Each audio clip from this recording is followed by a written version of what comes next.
मुगल साम्राज्य। सोचिए, एक ऐसा नाम जो कभी दुनिया की सबसे बड़ी ताकत और बेहिसाब दौलत का दूसरा नाम हुआ करता था, जिसकी शान के चर्चे दूर दूर तक थे।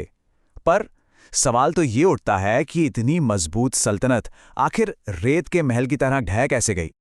आज हम उसी एक बड़ी गलती की पड़ताल करेंगे, जिसने धीरे धीरे बिल्कुल खामोशी से इस विशाल साम्राज्य की नींव को खोखला कर दिया।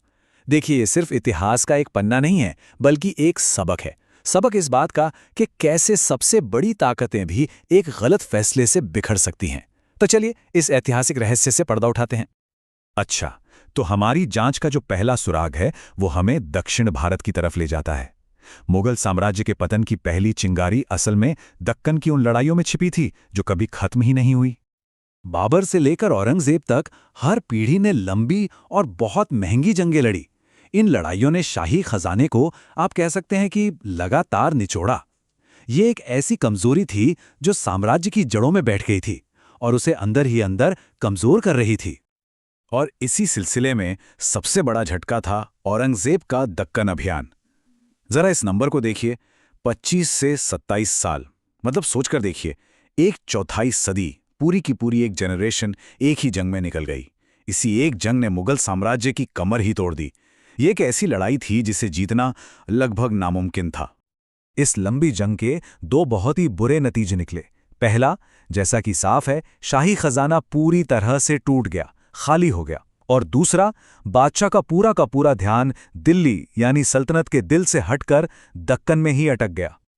तो अब सोचिए, जब बादशाह और उनकी पूरी सेना दक्कन में उलझी हुई थी, तो साम्राज्य के बाकी हिस्सों में क्या हो रहा होगा? बस यहीं से हमें अपना दूसरा बड़ा सुराग मिलता है। दिल्ली की पकड़ जैसे ही कमजोर हुई, नई नई ताकतें सिर उठाने लगीं।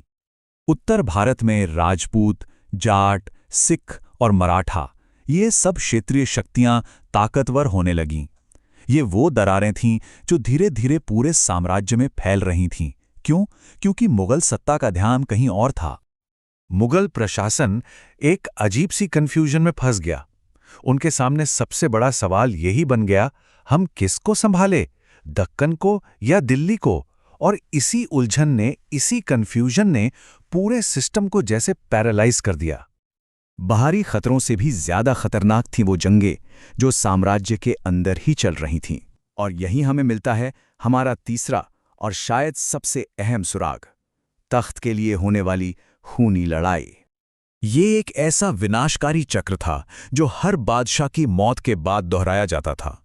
जैसे ही बादशाह गुजरते, उनके बेटे तख्त के लिए एक दूसरे के खून के प्यासे हो जाते, और इस खूनी जंग का नतीजा हमेशा हमेशा एक ही होता था, केंद्रीय सत्ता का और ज्यादा कमजोर हो जाना।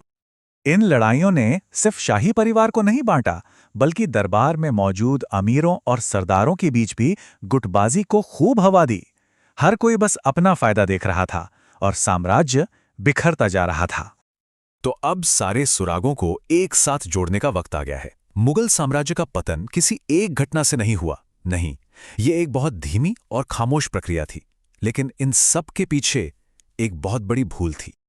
तो ये थे पतन के वो चार स्तंभ। लंबी जंगों ने खजाना खाली किया, जिससे अर्थव्यवस्था कमजोर हुई। ठीक इसी बीच तख्त के लिए अंदरूनी लड़ाइयों ने केंद्र को और कमजोर कर दिया, और इसी का फायदा उठाकर क्षेत्रीय ताकतें सिर उठाने लगीं। साफ दिखता है कि ये सब कैसे एक दूसरे से जुड़े हुए थे। और यही थी वो एक बड़ी गलती, जिसे हम कह सकते हैं स्ट्रेटेजिक मिसमैनेजमेंट। मतलब कोई एक फैसला नहीं था ये, नहीं, ये तो एक तरह का टोटल फेलियर था।